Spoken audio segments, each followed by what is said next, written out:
Welcome, everyone. I call the July 10th, 2024 Public Information Meeting to order at 7:01 p.m. So with roll call, Councillor Bailey. Here. Councillor Hurst. Present. Councillor Goyda. Present. Councillor Spoulos. Here. All right, this begins our moment of reflection.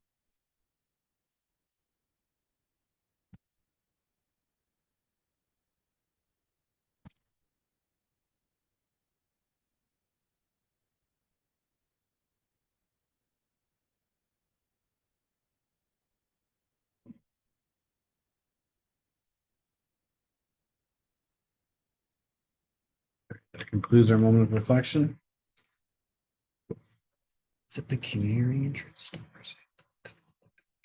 You can say either. Yeah. Is there any disclosure of pecuniary interests for tonight's meeting? All right. This is a public meeting of council being held under Section 12 of the Development Charges Act 1997 as amended. The purpose of the meeting is to give the public an opportunity to ask questions, provide comments, and make representations on the development charges background study and proposed bylaw. Council will not be taking any action this evening on this report or bylaw. Township requests that you notify by email Mary Hassan at mhassan@portslange.ca or by phone at 519-763-1226, extension 222. You wish to be on record regarding this matter. Please note the meeting is video and audio recorded, and all electronic meetings are uploaded to the municipality's YouTube page. By registering to participate in the meeting by electronic means, you are consenting to have your likeness and comments recorded and posted on YouTube. Any person or organization may appeal to the Ontario Land Tribunal under Section 14 of the Act in respect of the development charges bylaw by filing with the clerk a notice of appeal setting out the objection to the bylaw and the reasons supporting the objection. You may wish to talk to township staff regarding further information on the appeal process. The format of this public meeting is as follows. Nancy Neal, Watson Associated, will present the proposed development charges bylaw. Following this, the public can obtain clarification, ask questions, and express their views. Members of the public are permitted 10 minutes each to ask questions and express their views. This time limit is imposed to provide each member of the public an opportunity to speak. Staff will attempt to answer questions or respond to concerns this evening. If this is not possible, staff will follow up and obtain this information. Prior to receiving the public comments, we will ask our consultant, Watson and Associates, Economics, it's been a long night. Economics, I can't say it.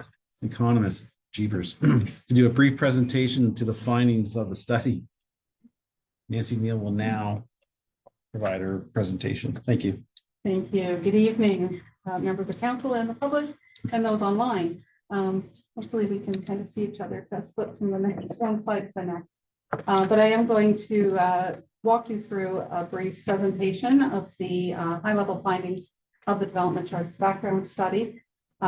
This is, as we noted, a mandatory requirement to have a public meeting that the Development Charges Act sets out. It is, there are some timelines. Sorry, can I go to the next slide? There are some timelines that we have to meet for the public process. That includes releasing the background study and proposed draft bylaw at least 60 days prior to your consideration of passing that bylaw. That study also had to be available at least 2 weeks prior to this evening's meeting. And there was a minimum of 3 weeks notice prior to this evening's meeting that had to be given. All of those timelines are met in the process that we've laid out here. We are hoping to get public input as well as council input so that when we come back in a couple of months for your consideration of the bylaw, you will be able to consider any refinements to policies or anything else you may want put into that bylaw prior to final passage. Next slide. To give you a brief overview of the process that we have been undertaking. Sorry, there we go. There we go.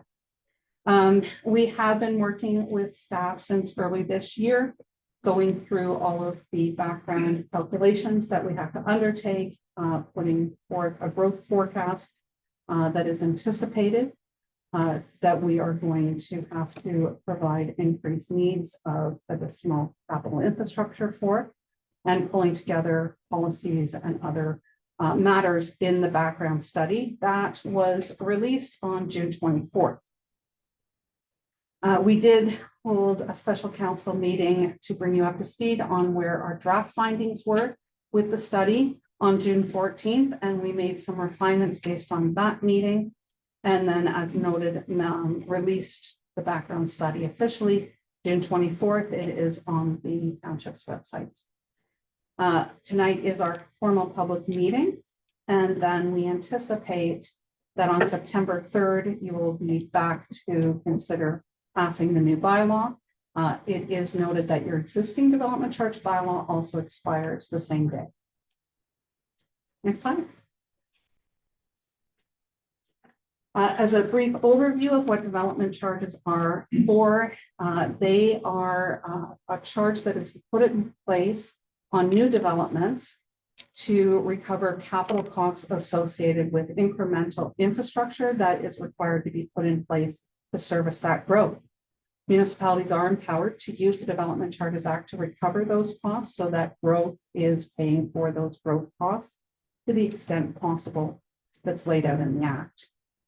The capital costs that we include in the development charge are in addition to local service costs, which are direct developer responsibility costs within or just surrounding their specific developments.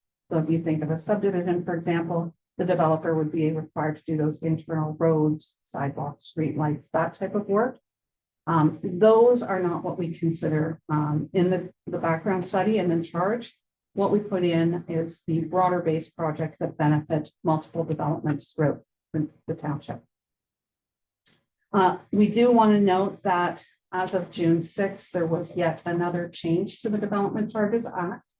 And the regulations to the Development Charges Act were just updated July 1st. However, everything that was anticipated in that regulation change, as well as everything that was put in place on June 6th, is embraced in the background study and the draft bylaw that we've put out. Next slide.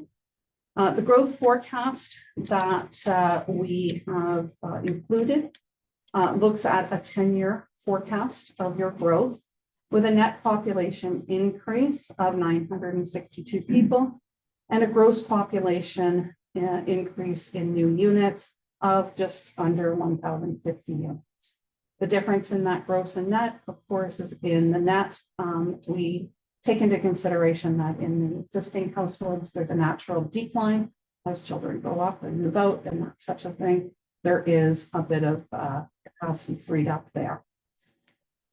Those additional residential units, that population we are anticipating will be in about 350 residential units, most of which are going to be low density, so single and semi-detached homes. However, there are a little bit in high density, which are really more apartments in or additional residential units to existing density homes, and a couple of additional institutional residential units. What that looks like, next slide, over the forecast period, and I'm sorry, the slide is small, even I need my glasses on, is an average of about 35 units per year. Historically, if you look at the graph on the left side, you'll see that you were averaging just around 40 units a year over the last 10 years. So we are anticipating, based on the developments that you have in the planning process right now and your land supply, slightly less than what you've been doing on average over the last years. Next slide. On the employment side or non-residential growth forecast, there is approximately 740 additional employees anticipated in various sectors. What you will notice on the right-hand column is that for the work at home and no fixed place of work employment, they do not generate new building spaces the same way that industrial, commercial, institutional, and primary do. So we are anticipating just over 585,000 square feet of new non-residential buildings over that 10-year forecast period. Slides. To give you an overview of the services, there are 21 services that if municipalities provide those services and you have growth-related needs, could be included in the development charges. There are 5 areas that we have included in your background study. They are services related to a highway, which includes your public works facilities and fleet and all of your road infrastructure, fire protection services, parks and recreation services, Provincial Offenses Act, which the bylaw enforcement falls under.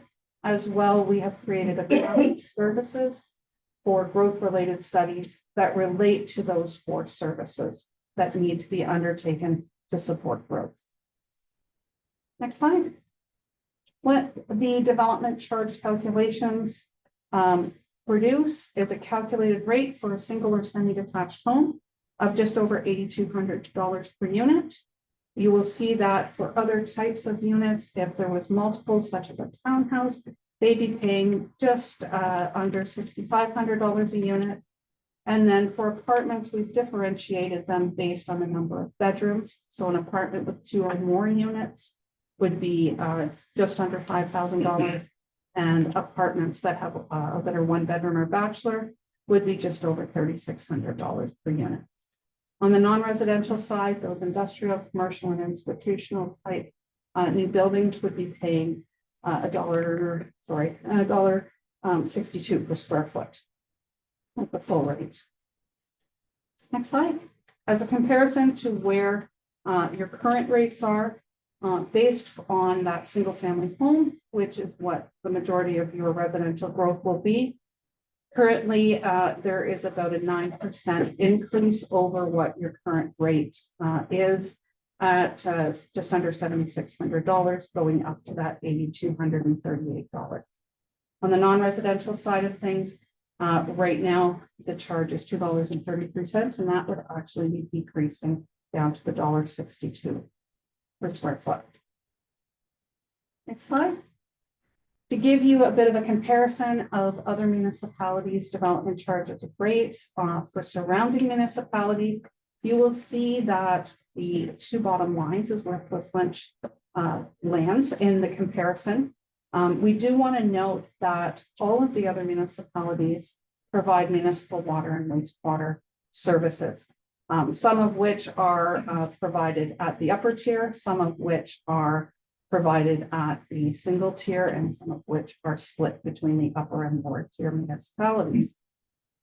So right now, your current rate is that bottom line of the $7,569 on a single family home, and you'd be moving up slightly to $8,238. If you exclude the water and wastewater services to get down to a bit more of a apples to apples comparison, then you would rank a little higher than the others, but still on the latter part of the comparison. Next slide. We've provided a similar comparison for commercial developments. Again, we've separated those water and wastewater charges out so that you can see where you would also compare to other municipalities with if they weren't providing those municipal services. Currently, again, your charge is higher right now than what it will be with the new bylaw, so you'll be reducing down. Just to note on these comparisons as well, we have provided upper tier charges in the county, as well as any education development charges that are in place that you would, that a developer or builder coming to the counter would have to pay that total charge. We've also provided a comparison for industrial, because there are some municipalities that discount or fully exempt industrial developments. And so slightly different ranking for those municipalities, but again, you're still on the bottom of the comparisons, and your rate for that is a blended rate, same for commercial as industrial, and so will be decreased. Next slide. This side provides, sorry, yeah, there we go.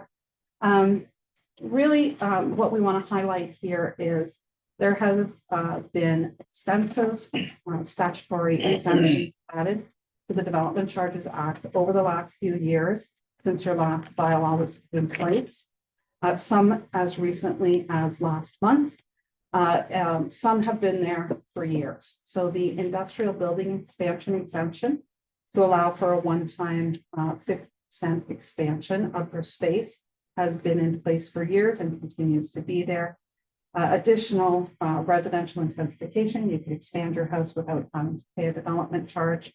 That has been there for years as well. If you are building, say, a fire station or rec center, community center, the county and the school boards wouldn't charge you their development charges. If they were building something in Quisland, you wouldn't charge them your development charge. So there's a local government exemption that's been around for years. Some of the new changes over the last 5 years have been an exemption for those additional residential units. And you can have up to 2 additional units added to an existing home, or when you're applying for a new home, you can also add those 2 residential units. They can be in the existing unit or ancillary to those, to that additional, or sorry, existing or new unit. The newest one is the affordable and attainable residential housing that became effective as of June 1st of this year. And there is a bulletin that has been released by the ministry that sets out the thresholds that you will measure against to determine whether or not a residential unit falls into that affordable housing definition. And if so, it will be fully exempt. Attainable residential units, we're still waiting for a little bit more definition on. Currently, the Act says that it is not an affordable unit, nor is it a rental unit.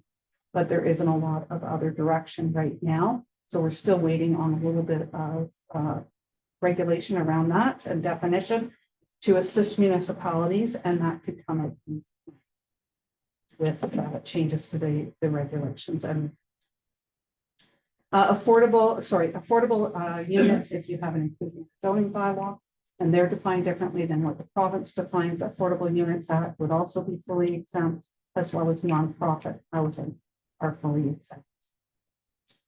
For universities, any small or large campus that may be put in place if they receive ongoing funding from the province of Ontario, they are mandatorily exempt.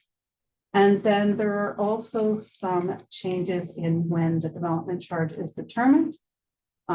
For any developments that are proceeding through site plan approval or rezoning, the rate is actually frozen at the day of application, as long as that application has come in on or after January 1st, 2020. And that rate will apply for 2 years after approval, as long as you got that approval prior to June 6th of this year. So if you apply for a permit or an application, it's frozen. If you got approval before June 6th of this year, you have 2 years to pull your building permit, and you pay the rate that was in effect at the time of the application. For any applications that came in that didn't receive approval before June 6th, that 2-year window between approval and building permit issuance is reduced to 18 months. As well, if there are developments that are rental housing or institutional, they no longer pay their development charge at the time of building permit issuance. Instead, they pay in 6 equal installments at the time of with the first installment of occupancy permit, and then every year for the next 5 years after, they pay another installment. Now, related to that rate freeze and the installment payments, you are able to apply interest to those at a prescribed rate, which is set at the average of the 5 big banks prime rate plus 1%. That's the maximum you can apply. In addition to all of those statutory exemptions and discounts, there are also discretionary policies that you can put in place to make your bylaw a made in Quisland bylaw. Currently, what we have provided in the proposed bylaw is similar to what you have had in your current bylaw, where you will exempt temporary uses, where There is a definition under the Planning Act as to what temporary is. Accessory uses, a home business, a non-residential farm building used for agricultural uses, and nonprofit institutional uses. Those are currently in the proposed bylaw as fully exempt. Next slide. For next steps, we are hoping that this evening and following this meeting, we'll receive any public comments as well as concerns or questions from council. And if required, the bylaw report from September 3rd. We will then be back for bylaw passage on September 3rd with an immediate effective date anticipated because of the existing bylaw expiring date. Next slide. That is my presentation tonight, and I would be happy to answer questions from folks or the public. Thanks, Nancy. Appreciate the presentation. All right. Any questions from the members attending today in the gallery? Mr. Salute? Yeah, I have some comments, but I'll say that later.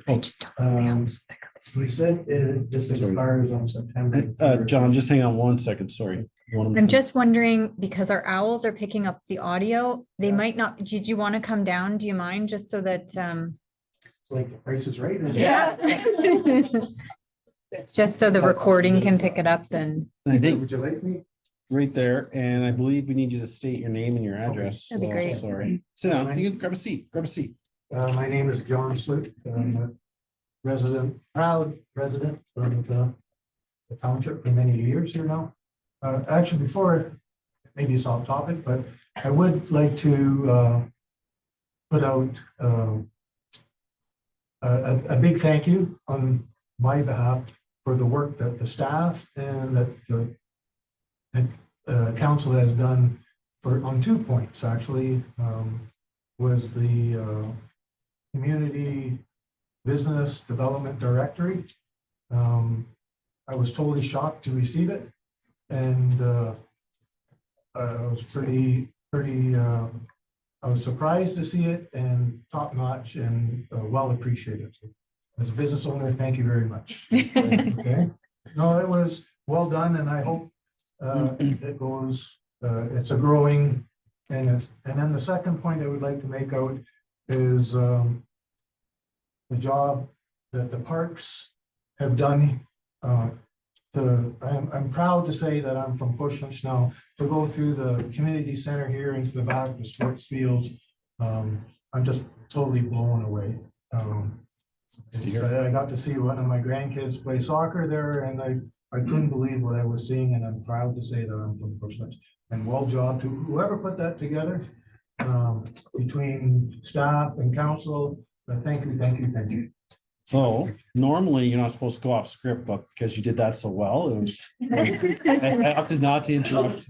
I didn't want to write a letter, but time No. flies, and now it's my opportunity to say thank you. But on a serious note, DCs would have helped pay for, or parkland dedication fees would help pay for those improvements in those parks. So we're, as a developer, we Yeah. collect those monies, and sometimes we sit on them for a while, but then we're putting them back into the community, and you're seeing the We're gonna fruits of hear that. more. Yeah. So, okay, let's get serious now. Question. You say this expires September 3rd of this year. What's the length of the term? Is it 10 years? Or is it? Yeah, through the I'm a little mayor. confused. Through the mayor, the current bylaw that is in place is expiring on September 3rd. It had a 5-year maximum life. One of the changes in the Development Charges Act has allowed municipalities to pass new bylaws for up to 10 years. So this new bylaw that is being proposed to be put in place can have a life of 10 years.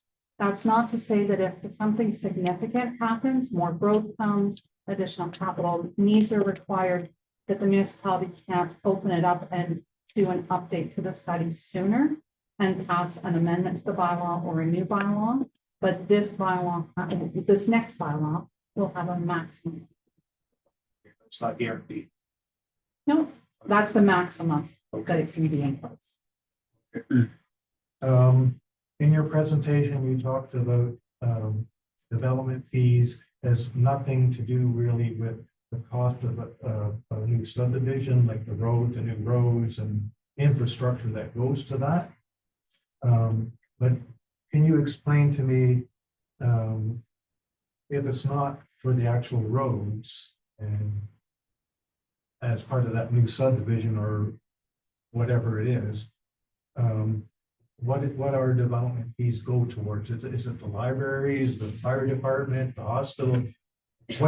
Where do these development fees go to? Through the mayor.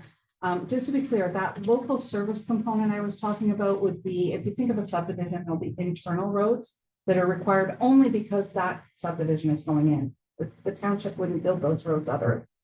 Those specific roads will be 100% the responsibility of a developer to put in place. Once you get outside of that, though, the additional traffic from that subdivision and any other growth will put pressures on other roads where you may need to expand or you may need to upgrade from a rural standard to a higher standard, maybe a gravel road to a paved road, maybe adding additional paved shoulders for safety of people walking, cycling, pulling off if there's a need to use a cell phone or something or break down a car. So there's various different projects that have been identified. They may, with those additional, even local roads, need to add additional fleet to plow those roads. So, and then there'll be space needed to house those. So on the roads component, there are the broader base projects outside of those specific developments that we include in here to help pay for those upgrades and expansions of the roads and the related. Parks and Recreation is in here as well, so there will be anticipated new parks coming that will have to be developed, and the township may want to put a play structure on there, a ball diamond, a soccer field, those types of things to add to be able to service more people is also included in here. And of course, fire, there's also expansionary needs for fire services as you grow. There may be an additional vehicle needed so that if there's multiple calls, they can send that out. The facility itself to house more firefighters may have to be expanded. So there is fire costs in there as well. Like library, hospital, police? We haven't included, libraries are eligible.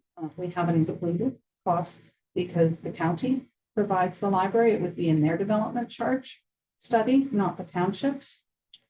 Police is a potential service, but at this time, there hasn't been any growth related needs identified to include that. Hospitals are not eligible. That's not an eligible service of all the services. Just so that you're aware. That's part of the development charges act that you can't recover for the hospital through that, through this charge. And then in your presentation, you talked about 350 new homes or residents coming. And I'm assuming that's over your 10-year period. And it's basically 35 per year. The increase is what you're basing your study on. That's correct. For the mayor, 35 additional residential units that produce that additional population. Okay, and then on the industrial side of it, or commercial side, whatever you call that, you've allocated 585,000 for new, but I'm assuming that again is over the 10 years. Correct. So that if I divide that, that's 58,000 square feet per year for new development for commercial or industrial. Commercial, industrial. Yeah, and I or was just, institutional. to me, that number seems low. Being Bush Lynch, that's not a lot of space. Just my comment would be that number seems relatively low. You've actually reduced your current rate for single family is going up, but if I'm correct in your presentation, for commercial, it's going down. So again, then I go again, why is that going down? Especially if the number of commercial space to me seems relatively low, seeing that we just built a building just down the road here that's like 1 million square feet. So to me, that number just seems low. And then why is it so low, right? Why are you reducing the rate?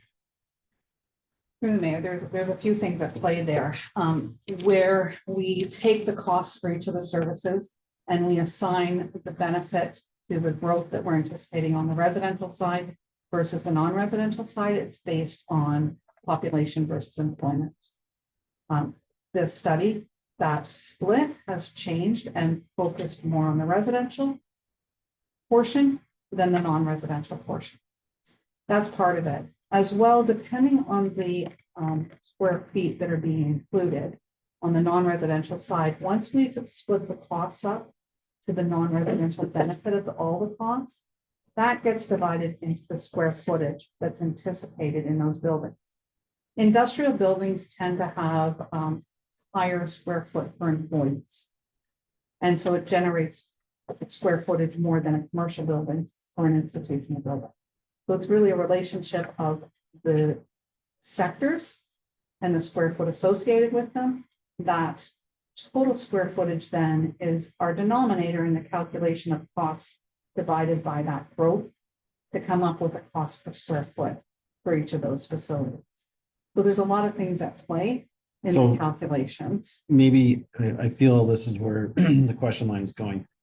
If the commercial industrial side of the conversation, does it directly affect the DCs charged on the residential side? So if your equation was different on the commercial industrial and driving it up, would DCs automatically come down for residential? Are those two? In some instances, yes, if there's more, then more of the costs associated with growth would maybe shift over to the non-residential, but then as well, if there's more employment, depending on what that is, there's more square footage that we're going to anticipate being built, and that may not mean an increase in the charge, it may decrease it even further. It would depend on the relationship of costs to the total requirement. So is the reduction basically based on trying to enhance more employment? Area, more employment? Because I don't understand why, I never heard people lower prices always going up, so why is the price coming down? And why is the, well, I get, yeah. The residential point. Well, no, residents, I'm fine with residents. It's, employment is good. So are we, is council or whoever trying to enhance more employment here? And that's why the reduction, that's all I'm asking. Is that simple yes or no?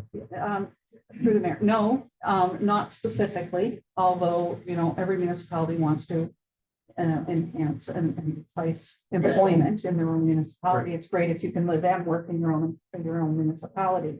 But it's really based on the growth that we're anticipating for additional employment and in the sector that it is. And it's a mathematical calculation that the denominator is larger this time around with our assumptions on the non-residential side of things than it was in the last study, and it has resulted in a decrease so there's more square footage than share in the costs of what is needed to provide new infrastructure for that sector of non-residential growth, if that helps. I'm confused. So what I'm hearing is they're expecting more industrial growth.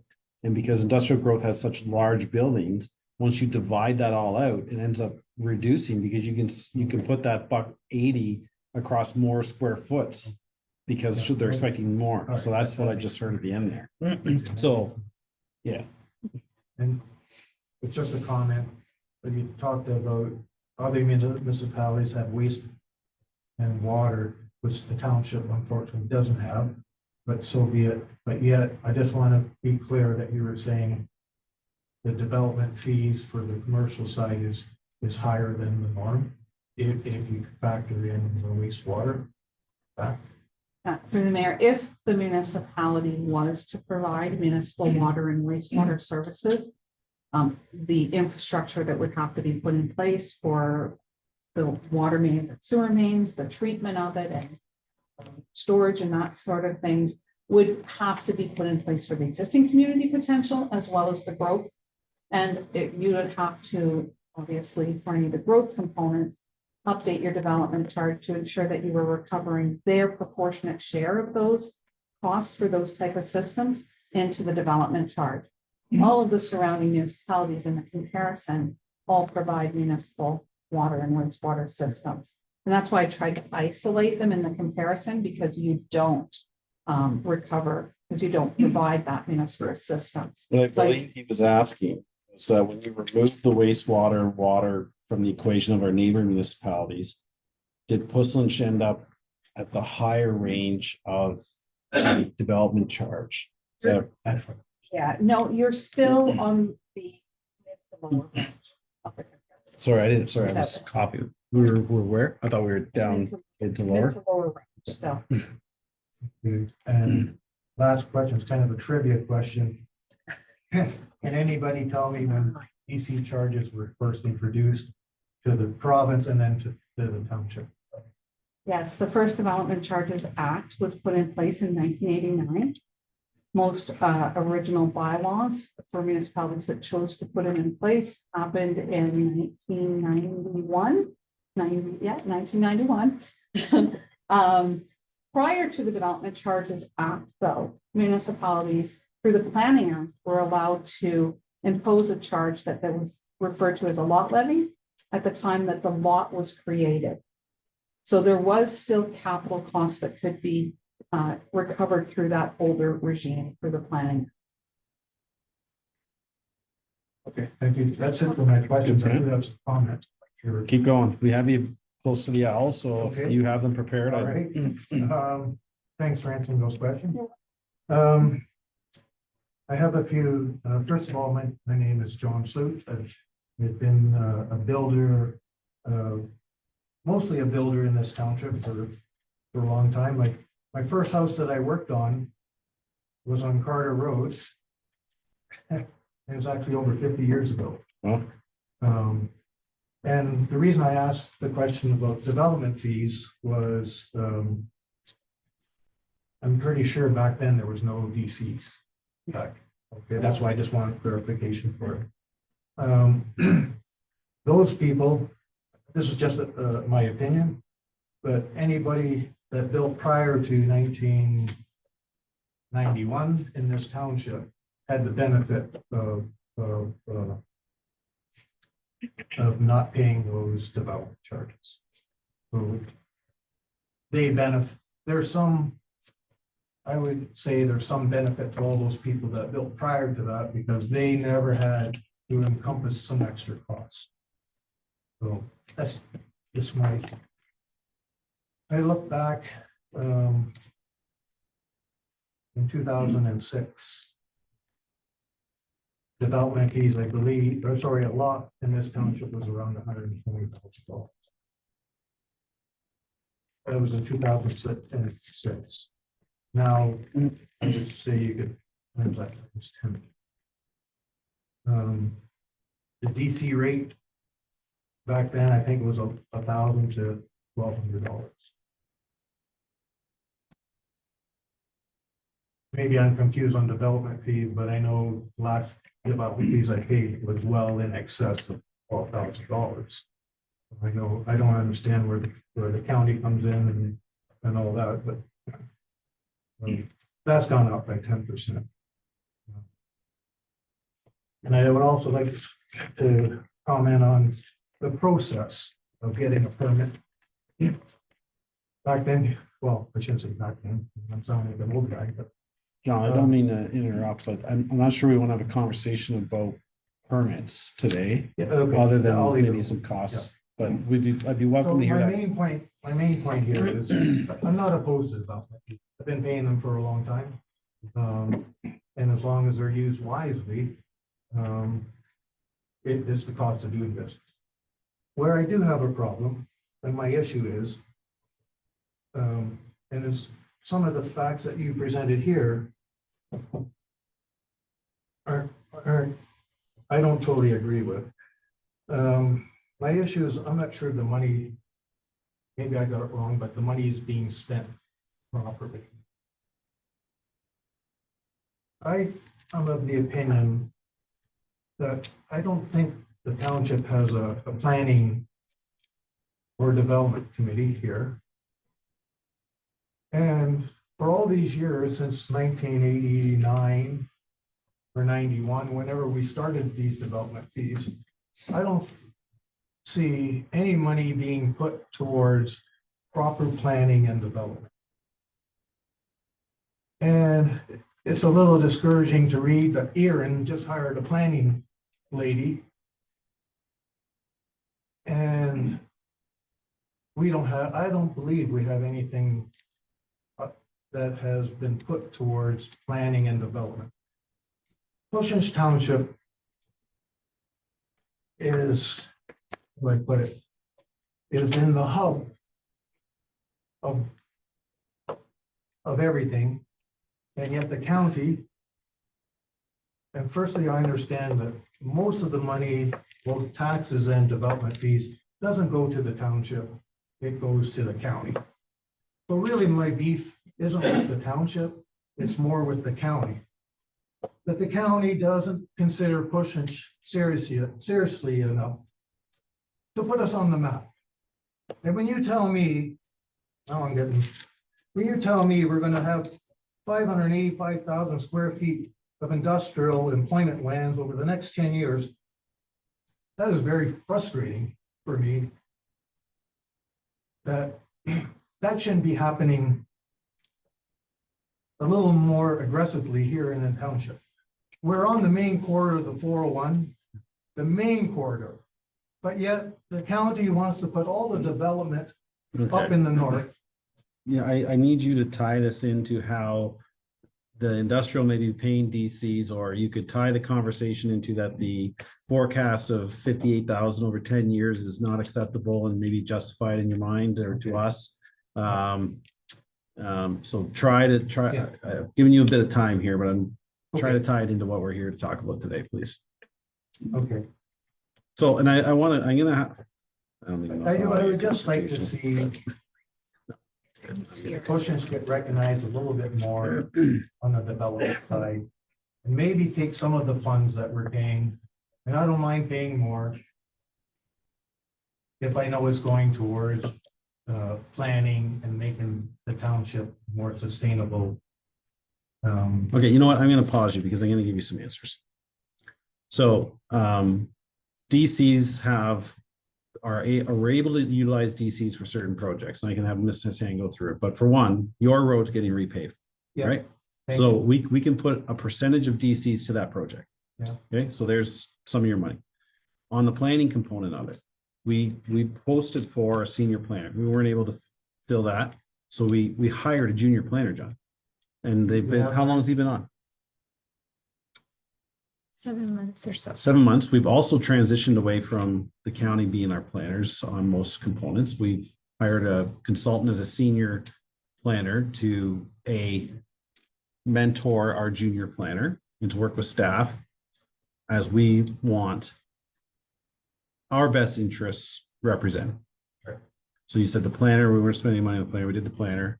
What was another component that you were saying?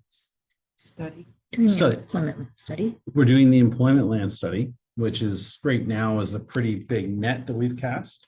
But again, the Progressive Conservative government first delisted the eligibility of growth studies. So that had to be funded through the tax roll.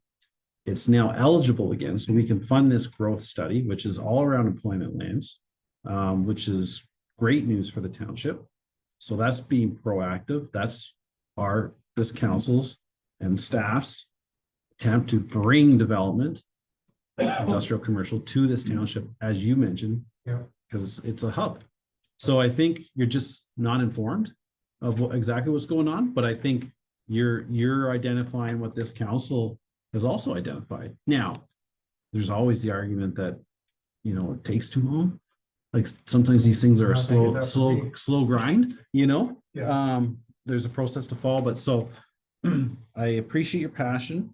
Okay. We are doing a lot of the things that you are concerned about, but I'll just give it back to you one more time. There's people waiting patiently online to have a chance to speak. Okay, But if you can just keep it closer to the DC component, I'd appreciate that. okay.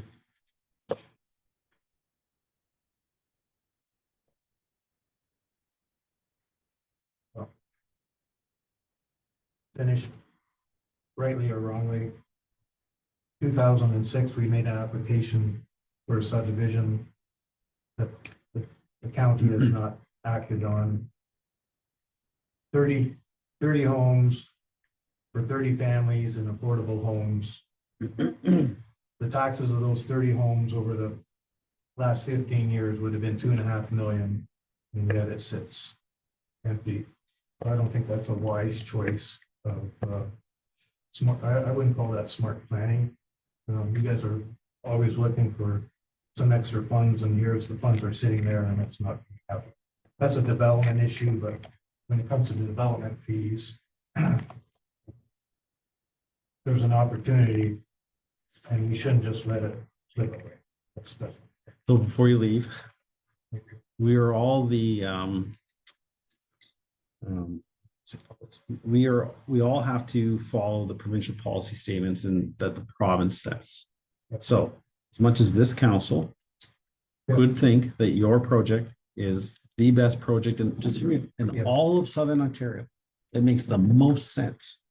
But if the province sets the rules, we're handcuffed. So what I will say to you is that we are still patiently waiting. This is completely off script from DC's, but as you're hearing, you're passionate.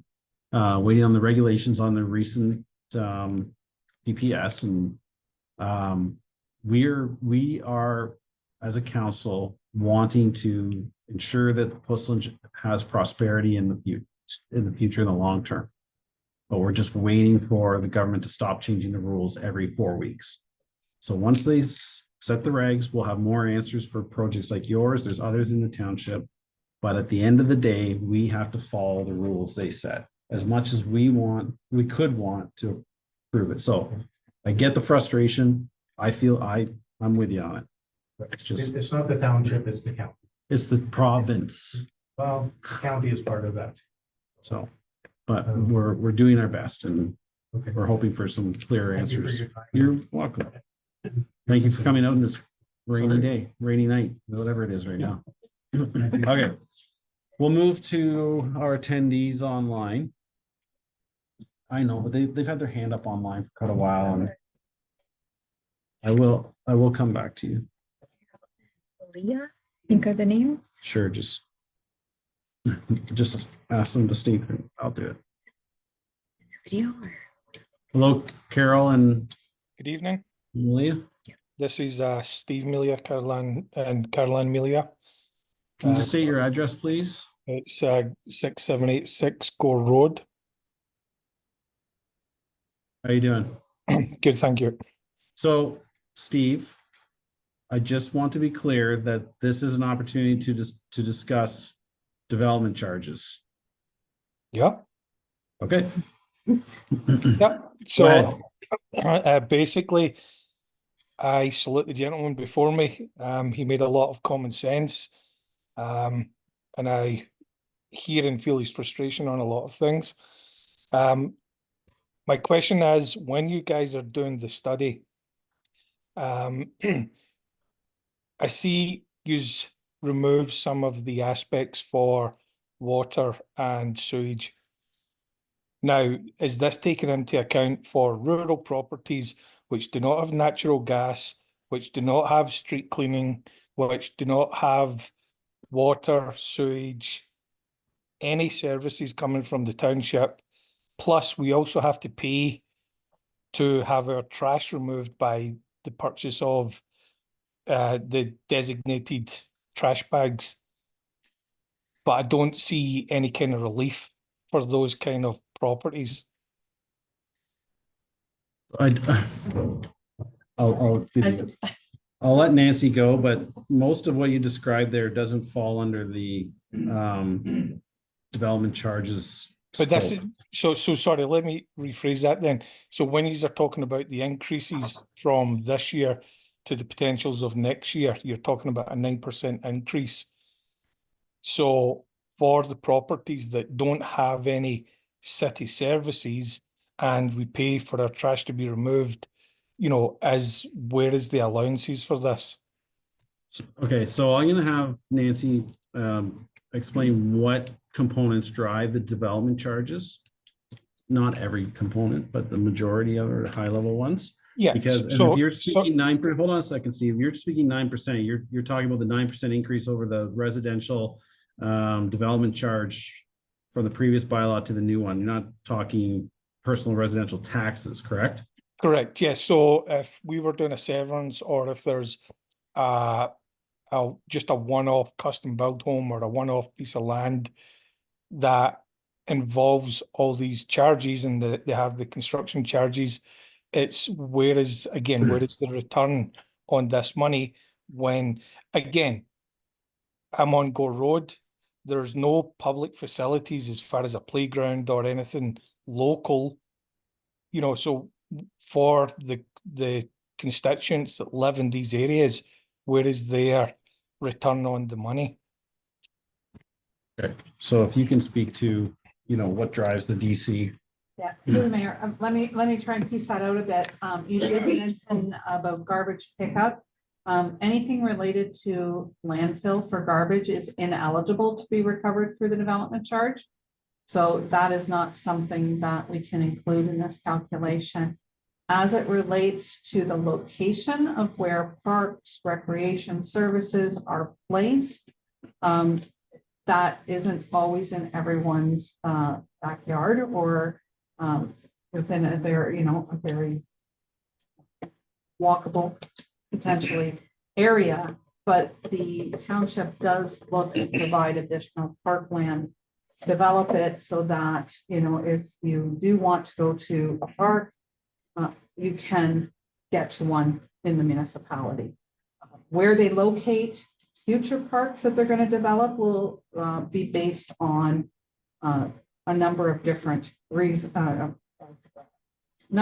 factors, including where they may get land dedicated from a developer, where they may purchase land that's available to purchase to develop more parks and put more amenities in place. So there's a number of different factors that the township will go through to decide where best to develop new parks. The other projects that are included for things such as fire services, regardless of where you are in the township, if you need to call on the fire department, you want to ensure that they have, as the municipality grows, enough fire trucks and firefighters to respond to your property.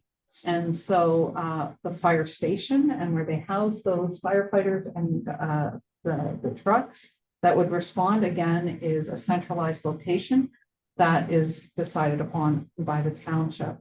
Road infrastructure, we look at where traffic impacts are going to be for all of the additional traffic that's going to be created by the new growth. And there are certain routes that municipal staff have identified are roads that need to be upgraded and or expanded to handle all of the additional volume of traffic that's going to be coming onto those roads from various different growth properties throughout the township. Hopefully that assists. And Ms. Hassan, I apologize to put you on the spot, but I mentioned it earlier to Mr. Sloop, but there's a component of our paving of our roads that there's a percentage we can allot DCs.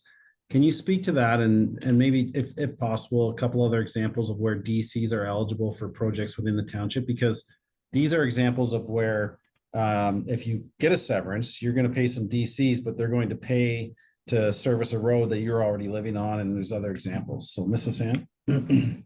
Yeah, so Nancy may be able to just add to this, but it relates basically a lot of our capital projects. And for our various roads infrastructure, we have allocated a component of them to DCs based on the growth that's been projected over the 10-year forecast. But Nancy, if you want to just add to that. Yeah, there has been a number of roads that have been identified that will require upgrading, resurfacing sooner than maybe potentially it would have been because of additional volumes and the breakdown of those roads. And so there is a portion that recognizes that those roads do exist today and would have to be replaced at some point. So there is tax dollars that is put towards those, but there's also a small percentage that is being assigned to some of those roads to be upgraded sooner than later to handle those additional volumes because of growth. And it's that small percentage that has been included in the development charge calculation. So a component of rural living is that, I'll speak specifically to Puss Lunch, is that we generally have our parks centralized. And yes, people have to travel to them. And as new consents come online, there's parkland dedication fees that help to maintain those parks for that growth and for the future. But yes, if you're living down the Gore Road, they're probably a good distance away from you to be accessible, but they are accessible to everybody in the township. So I hope that Appreciate helps. Yep, no, I appreciate that. And just a kind of follow up with the studies that were done. For the projection over the next 10 year, do you think the study is in line, especially when we have so many restrictions about kinds of types of development that can actually happen? You're very, very correct that we are at the central hub for the 41. Cambridge has expanded exponentially. Breslau, all the areas round about us have expanded on huge amounts. And it just seems that Push Lunch seems to be trailing. There could be, and don't get me wrong, I moved to the country because I didn't want to be in a main city or a town that was bustling. To have a constructive way of bringing more business and more development to Push Lunch via, then the township gets more taxis, there's more development, there's more work opportunities. It's going to bring more wealth and more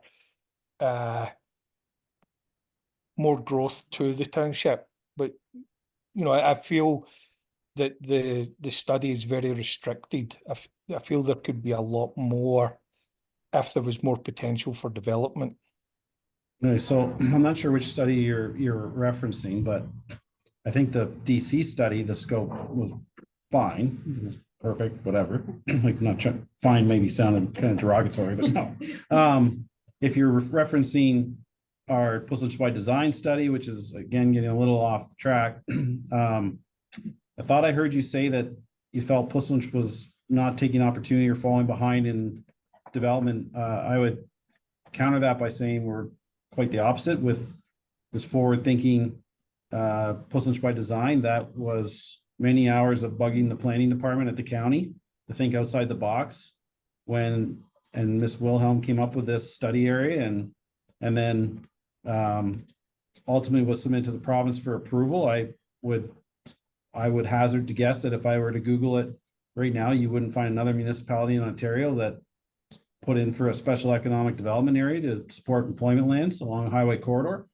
So if the statement was, and I maybe misheard you, and I'm not offended, that Puss Lunch isn't looking to have this growth and development, is not the case. We're being very proactive. This council is very supportive of that. Even when it was deregulated through the DC changes, we found the money in layman's terms. It was that important to this council to go forward. Now that it's back on the DCs where it should be growth, because that's what it would be, it's less burden on the current taxpayer. So I feel we're doing a really good job here. I mean, if you're sitting in my chair, you probably wouldn't say anything different, but I'm trying not to be biased, but there's a lot going on in the township and we're looking out for the prosperity. As for the DCs, I don't know if, I believe you mentioned a component about the projections. I don't know if our projections are lower. So say we went to 15 houses per year, 150 over the 10 years. Would that actually be a reduction in the DC's charge or an increase because there's less to spread it out over? I don't understand it enough, but I think there could be arguments both ways that the 35 houses is accurate or not, or I don't think it's not a science. Nobody could really figure that out because the county is doing, it may not be released yet, but I believe they were doing an inventory of existing lots. I know of a few that legacy lots, they just haven't been developed. And then they're also doing an inventory of potential lots on secondary ag, so there's a lot of moving parts. So you use the best information available to you, you come up with 35. Do I know if we tried to push the consultant to say 45 that we could charge more? I don't know. Or it could go the other way. But I respect the opinion that 35 is a good starting point. And as Nancy stated, we can revisit this. I don't know if there's even a prescribed time that you can do that, but anytime. So does that help answer some of your questions? Yeah, I appreciate the time. Thank you. Is there anything further? I'm gonna move on to any other.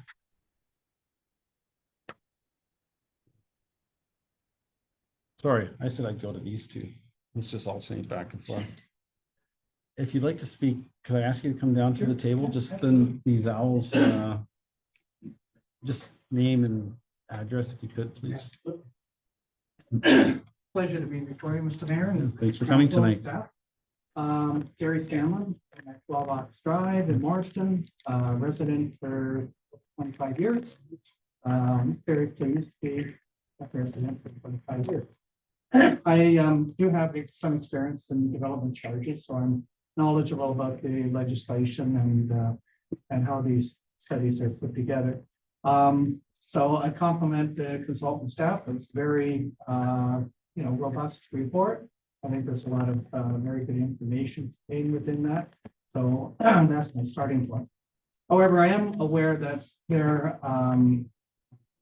within the way that the calculations have been put together, there are additional opportunities to increase the charge.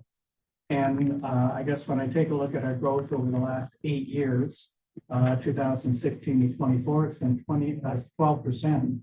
And then the projection is going to take us another 17% from today. So we're running at about 30% increases over, over an 18-year period. And when I take a look at the service levels, and if you take a look at Appendix B, you've documented all the different amenities and, the amount of parkland and such that you've provided. And when I look at the last 10 years, there's been no changes with fire department space or with vehicles, the number of vehicles. There's been no additional parkland created. There's been only one additional amenity, which was just a senior soccer field that was just built last year. And then trails, there's the Fox Run trails. And actually the recreation facilities over the last 10 years have dropped, only by about 1,500 square feet. But the total square footage for that service is actually dropped.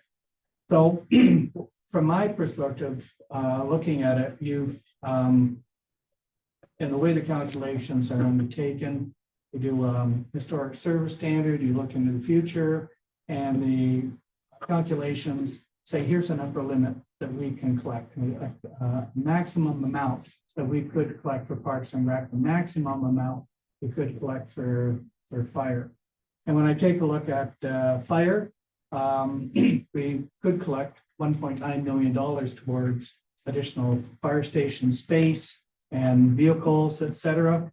And we've used about 863,000. So we've used about 40% of it. And if we look at Parks and Recreation, the calculations will allow us about 2.4 million. And we've used just over $1 million.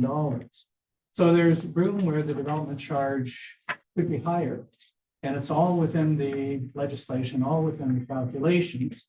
And I guess when I start to take a look at the fact that at the last 10 years, maybe what's in the DC right now, we're just catching up with the growth that we just incurred.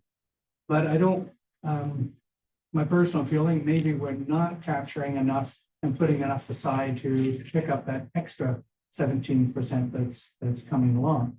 So it's, if at the end of 10 years, we look back and say, gee, we could have, we need to build this because of growth, it goes on to the taxpayer. It doesn't go on. So I know that there's, if I read correctly on the website, there's recreation consideration going on. I think perhaps there's a study and the seniors, which would also fall under the recreation component.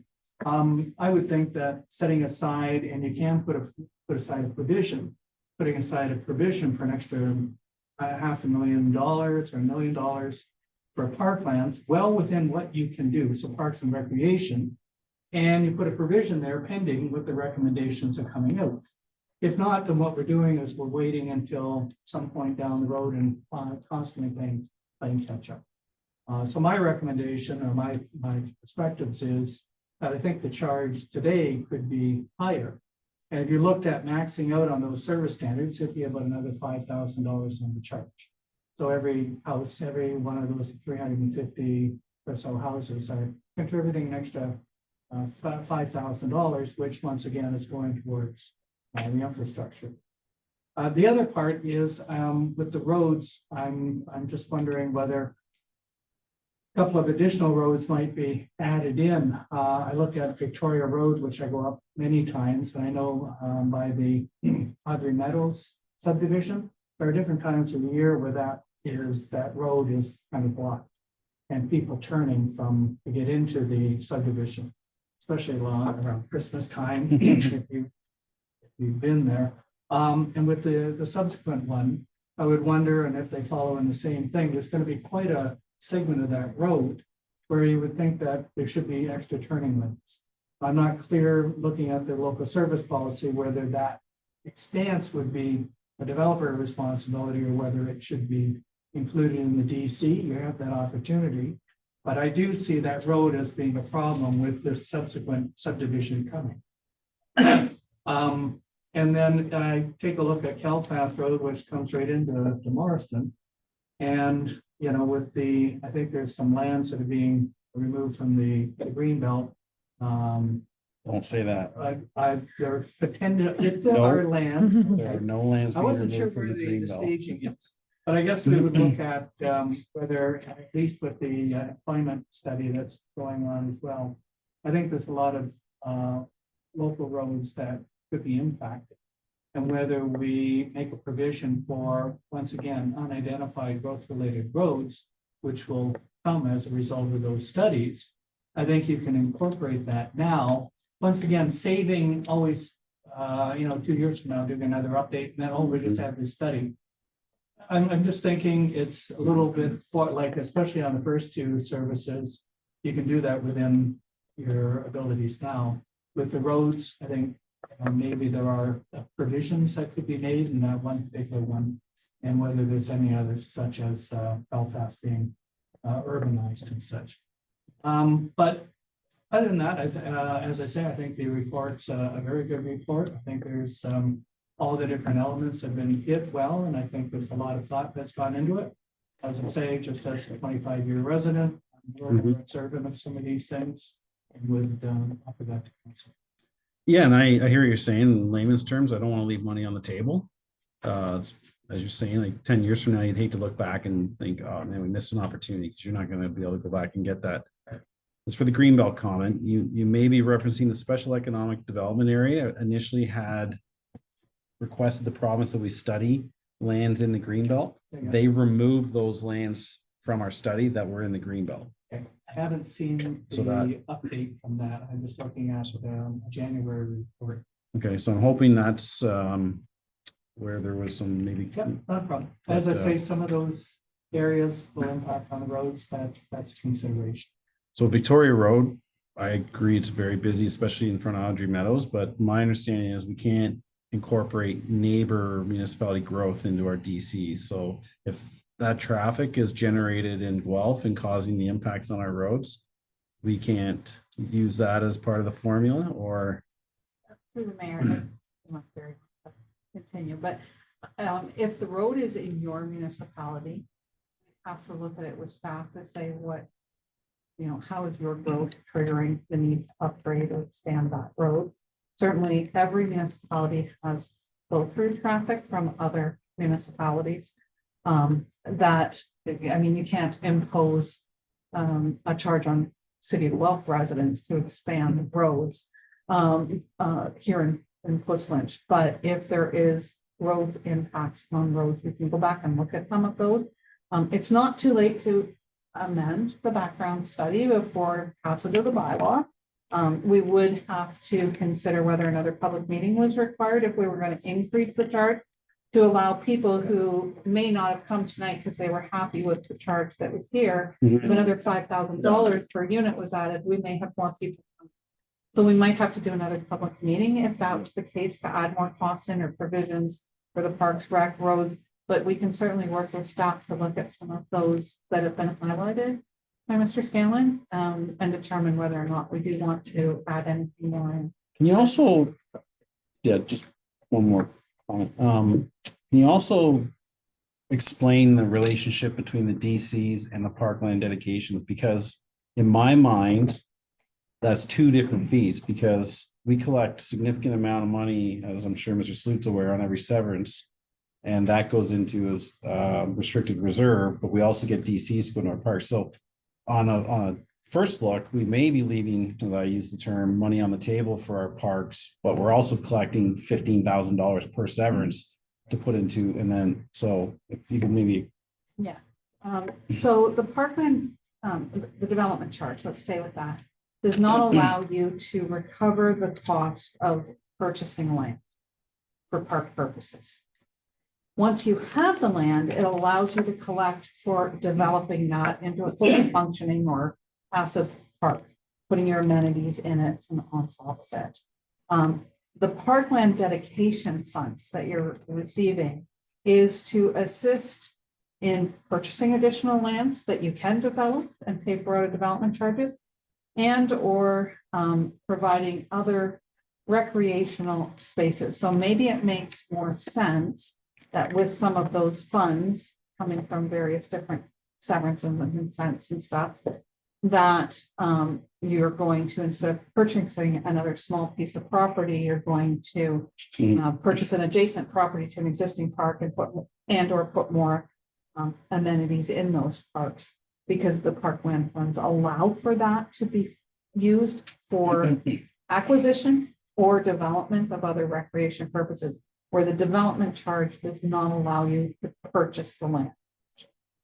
End of the Just day, we're develop it. collecting, well, you're probably aware, but you know, we do well on our parkland dedication fees, and that offsets.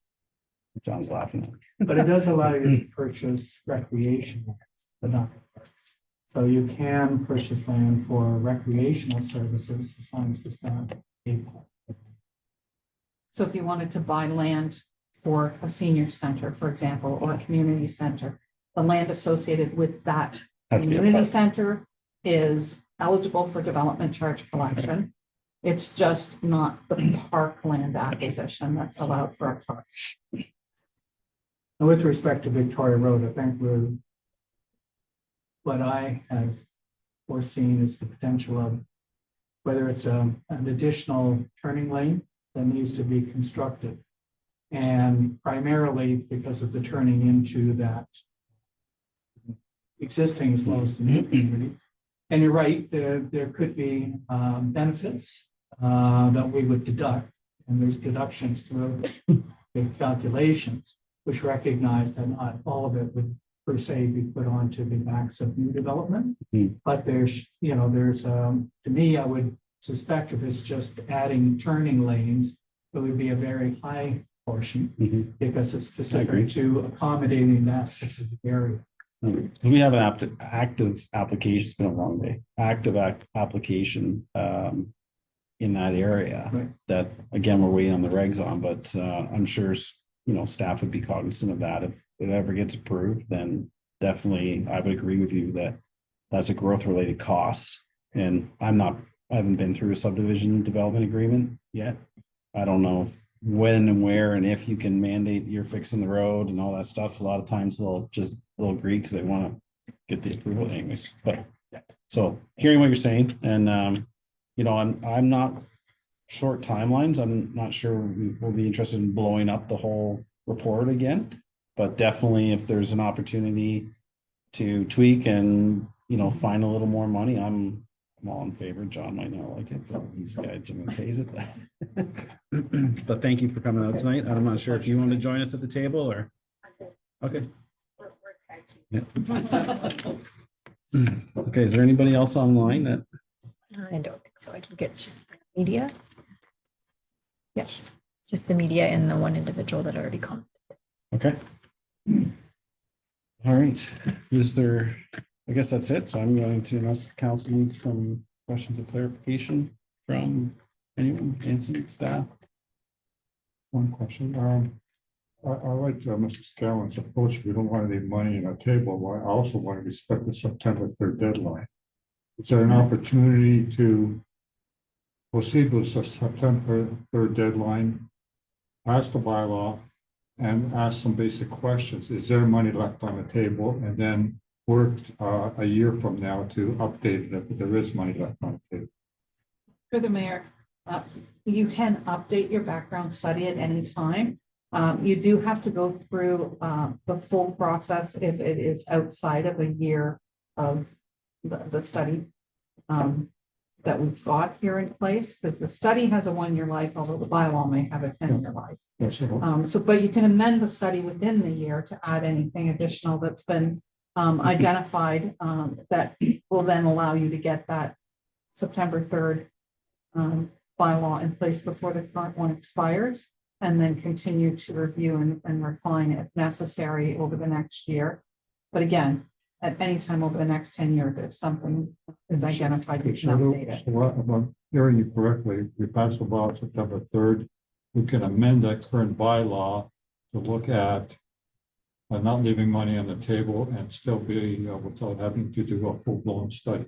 Within a year of the background study, yes, you could do a minor amendment. You'd still need to have another public meeting, Oh, that's fine. That's the easy part. but It's yes, just you that- could. Yeah. amend So the could study. staff do some discussions between now and September 3rd, 2025, well, obviously before that. And, with Mike and decide if maybe there is some value, because there's definitely gonna be some costs associated with, and see if there's some value in, amending the bylaw within that first year, or if maybe depending on growth and we get some numbers from the county anyways. And then come back to council and say yay or nay. Yes, we feel there's some, due to public feedback, we feel there's some value in moving forward with the site review. Off the races we go. So through Mr. Chair, certainly we want to be working with Watson closely on what that looks like. And we can bring back a proposal for budget through, the timing's good this fall to see what that would cost and what that looks like. I think the first thing is a rough cut to say, are we leaving money on the table? If you're in estimation, we're not, then let's not pursue it. But if we are, then let's fine tune that number. Is that you want to talk, or is that just a nervous twitch? Who wants to get fired? Sure. Nancy, I'm just looking for your comment from Gary's thinking.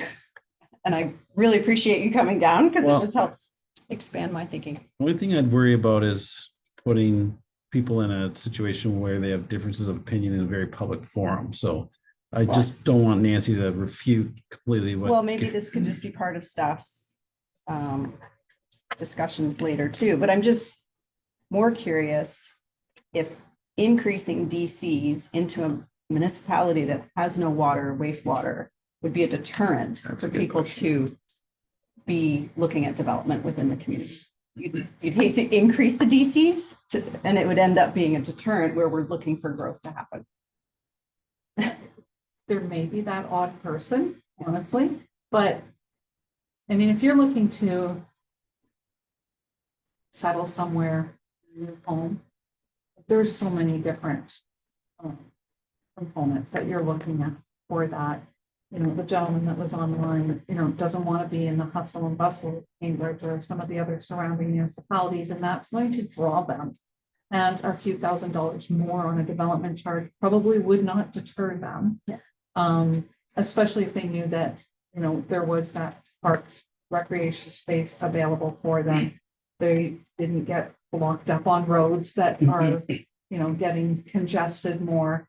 That they could still move through that community that they want to be in. So development charges may be a factor if it's a little bit more. I don't think Mr. Scanlon was suggesting doubling it or going even more than that. And you are still on that, survey of the surrounding municipalities on the mid to lower end anyways, based on this calculated rate. So, but every individual person chooses to, you know, there's a lot of factors. I think, What's the property taxes, what's the land costs, all the rest of it, to determine whether or not they want to locate in a new home yeah, in any municipality. I would suggest that on the commercial industrial, that would be play more of a factor, because if we're not in the low to medium sector, because of all the other challenges to develop here with the private services and all of those things combined, that would probably, as you're thinking, just discourage them from growing here. So that's important. But I agree with on the residential side, if you're paying 1.2 million bucks for a lot, you're gonna pay me 20 grand in DCs and parkland dedication. It's just how it's gonna go. Well, it is. Go ahead. I just wanted to ask, so we have a few sort of big plan studies on the horizon. We have our fire master plan coming up. We have our parks master plan coming up. And we have the School Lunch by Design study taking place, which I'm imagining perhaps the result of those studies would trigger some discussions about growth infrastructure requirements. So to me, that would be something that would potentially trigger a review of our development charges background study. That's not likely going to happen. Will be finalized within a 12-month period, probably more like 2 to 3 years. So what I'm hearing you say is, if that's the case, we can look at updating the development charges bylaw at that time, but it's not considered then an amendment. It would be a full-fledged new background study. But would that background study now be eligible according to the rules the province has today anyway? Could that study be funded by development charges? Yes, we can. So that's not necessarily All right, so we're going. it's not necessarily a rush to do. I mean, leaving money on the table is pretty good, but making sure it's accurate and the right balance in terms of, are we hindering development? Are we encouraging development? I think is important. And I think those 3 studies would, to me, be big considerations to what those development charges would be long term. Yeah, through the mayor, absolutely. It's always great when we're doing a development charge study if we have master plans that have already gone through the rigors of the public process through those studies and have been approved by council and have clearly identified what the growth related needs are. It makes it much easier for us to then easily lift those into the development charge calculations and recover them. Without some of those master plans in place, we've had to work with staff to estimate some of what we've had to include in here, but definitely any kind of approved master plan that identifies growth is very helpful to future updates of the development charge. Okay, and I just have one more question. I'm not exactly sure if this fits in, but it's in regards to the parkland dedication. So we heard today comment from the public saying, I'm paying development charge, so I don't live anywhere close to a park. Can instead of having like payment in lieu of parkland, can we be asking for, like, I know with a subdivision, like a plan of subdivision, council could, at least as far as I understand, request a parcel of land be dedicated for art. My question is, if someone is doing just a single severance, can we be requesting the same sort of thing, or is it strictly that we can ask for parkland to be dedicated to the township within a plan of subdivision plan? Really wordy way of asking questions. Through the mayor, obviously, if you feel that you could get dedication from a single lot, request it. However, a lot of municipalities, what they want to do is having a little piece of land, you know, here, there, and everywhere, that you have to go out and cut grass. It becomes operationally very expensive sometimes to do that. They're very segmented pieces of property that you might not be able to develop much of anything on. And so most municipalities look at larger pieces of land to develop parks, so you can have those larger amenities, multiple amenities that draw more to it. So piecemealing that way, getting a little piece of land here or there is probably not what your Parks and Rec staff would prefer to have to go out and maintain, and you really wouldn't be able to put much on it. So it's not typical of what we see. Most municipalities look at, you know, making sure that where they are putting park in place, they can be used, you know, and developed into sort of community type destinations to go to with your, you know, with your family, with your pets, whatever else you want. But little pieces of land here and there don't always work. Makes sense. Russell, anything? I'm good. All right. I declare this public meeting closed. Council will take no action on this matter tonight. Staff will be reporting at the September 3rd, 2024 council meeting with a recommendation for council's consideration. If you wish to receive further notification on this matter, notify by email Mary Hassan at mhassan@puslinch.ca or by phone at 519-763-1226, extension 222. Only those persons who leave their names will be provided further notification. If you wish to speak on the matter when it is brought before council in the future, you must register as a delegation with the township clerk prior to the meeting. Thank you, everyone. Have a great evening.